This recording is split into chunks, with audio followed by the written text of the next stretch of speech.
Bem-vindos a mais uma aula de ciências do sexto ano. Eu sou a professora Jéssica e na aula de hoje nós veremos sobre as sombras observadas a partir da vara de gnomo. Nós vamos entender qual que é o conceito de sombras e qual que seria o conceito da vara de gnomo, tá? Antes de passar para os próximos slides, eu gostaria de fazer uma recapitulação histórica a respeito de como que era o modo de vida dos homens primitivos. Então, o que acontece? Antigamente, as pessoas não contavam com instrumentos para fazer sua orientação. Elas precisavam olhar para o sol durante o dia e fazer uso das estrelas durante a noite. E com isso, elas teriam que ter a sua noção de tempo, tá? Elas não tinham relógio, não tinham um calendário como a gente tem hoje. Uma outra coisa importante é que essa questão do sol e das estrelas, eles observaram que o sol nascia todos os dias e se punha também. E com isso, a gente entra num conceito que a gente já viu, que é o conceito de rotação da Terra. O que seria a rotação da Terra? Rotação é um movimento que a Terra realiza em torno do seu próprio eixo. E por conta desse movimento, que a gente tem todos os dias o nascer e o pôr do sol. E por que a gente utiliza essas palavras de nascer e pôr do sol? Porque também antigamente os povos acreditavam que todos os dias, ao amanhecer, surgia um sol, e aí ao decorrer do dia, quando chegava a tarde, aquele sol ele se punha no horizonte e significava que ele morria e só voltaria um novo no outro dia. Só que na verdade isso era só uma teoria, só uma história que eles tinham naquele tempo, porque na verdade o que acontece é o que eu já falei para vocês, que é o movimento de rotação, tá? Que tem a ver aí com o movimento da Terra. Uma outra coisa importante é que os homens primitivos, eles precisavam ter cautela quanto ao momento de sair do seu abrigo para ir em busca do seu alimento. Então, eles precisavam saber qual seria a melhor hora para sair para fazer essa caça e qual seria a melhor hora para retornar em segurança, para que eles não fossem atacados por predadores e também para que eles pudessem se proteger, por exemplo, do frio e até mesmo do calor. Então, o que eles faziam? Eles começaram a ver que eles poderiam utilizar essa questão do sol. Como assim essa questão do sol?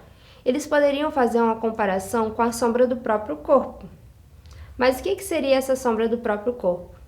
A sombra nada mais é do que a ausência de luz, e significa que em alguns momentos eles viam que essa sombra ela parecia maior e em alguns momentos essa sombra ela parecia menor, tá? Isso não significa que essa sombra é algo vivo, porque na verdade o que a gente está vendo aí é um movimento de rotação, ou seja, é a Terra fazendo seu movimento, influenciando sobre a intensidade de luz que a gente está recebendo ao longo do dia.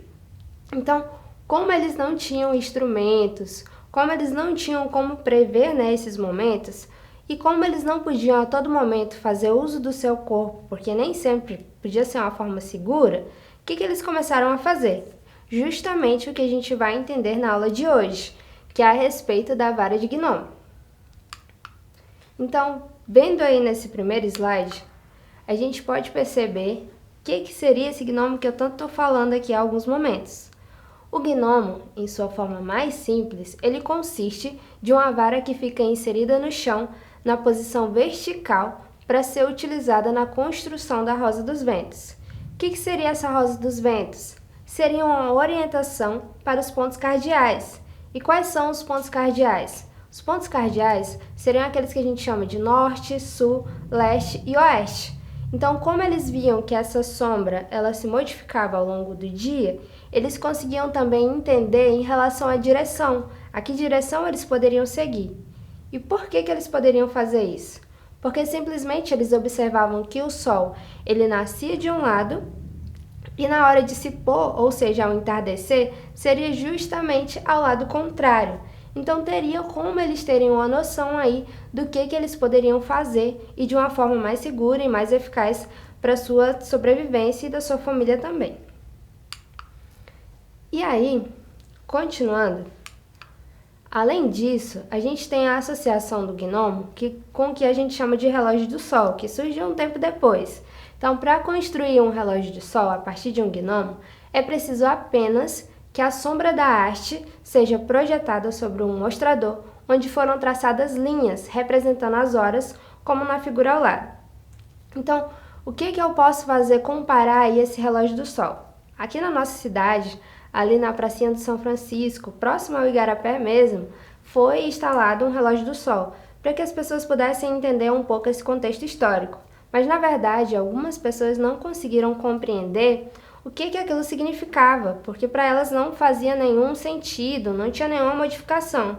Mas, se ficassem observando ao longo de um dia, ou se fizessem a comparação, por exemplo, com a árvore presente em seu quintal, poderiam prever que, em um dado momento, essa sombra vai ser maior, ao meio-dia essa sombra será mínima e ao final do dia essa sombra volta a ter um longo comprimento novamente.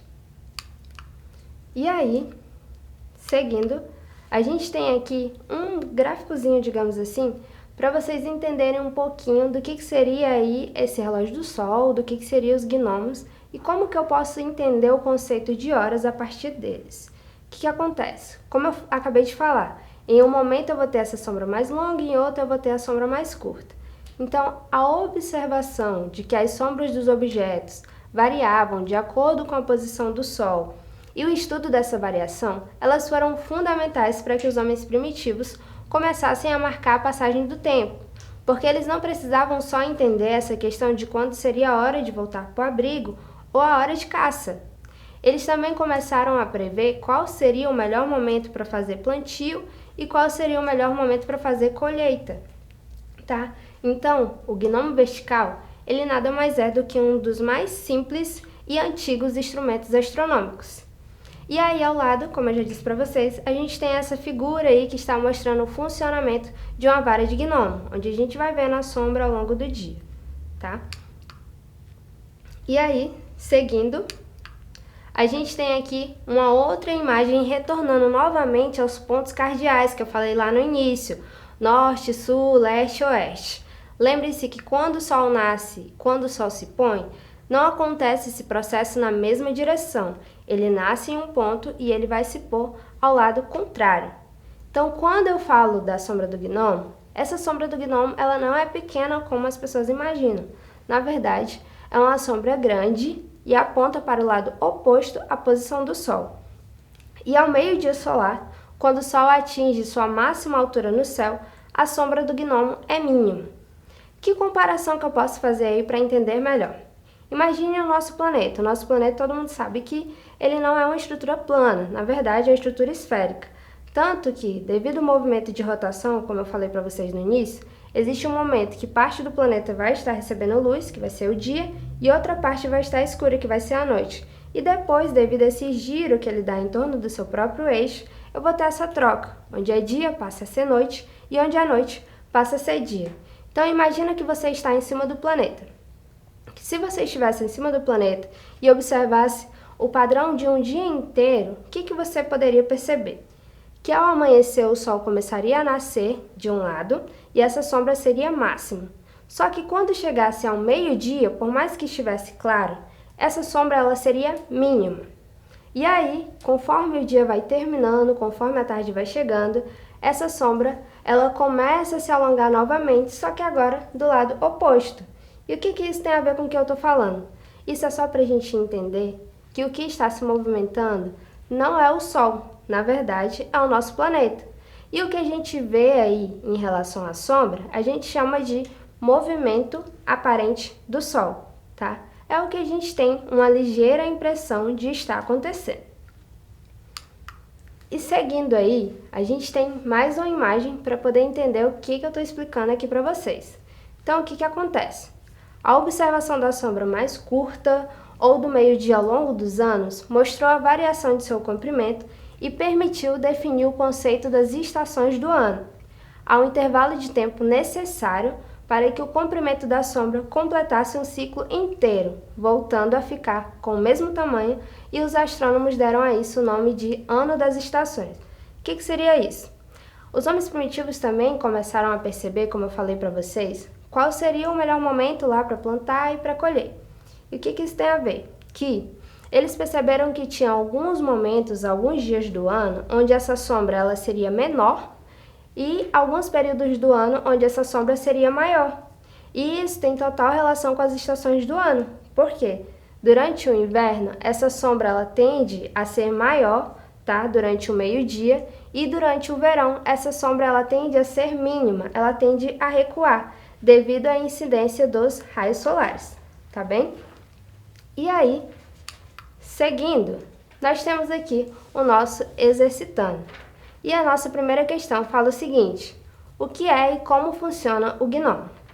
O gnomo, ele nada mais é do que uma vareta que precisa ser fixa em um terreno plano. Para quê? Para que seja observada a sua sombra ao longo do dia. Já a nossa segunda pergunta traz aí o seguinte: como o estudo da sombra de um gnomo ao longo do ano explica os movimentos relativos da Terra e do Sol? O que isso tem a ver? O estudo da sombra tem a ver aí com o movimento de rotação que vai estar acontecendo diariamente durante em torno de 24 horas, e com isso a gente vai ter também a explicação aí das estações do ano. Em alguns momentos eu tenho um comprimento de sombra maior e em alguns momentos eu tenho um comprimento de sombra menor, tá? Então essa foi a nossa aula de hoje. Vocês terão mais alguns exercícios para fazer, tá, na nossa plataforma. E até a próxima aula!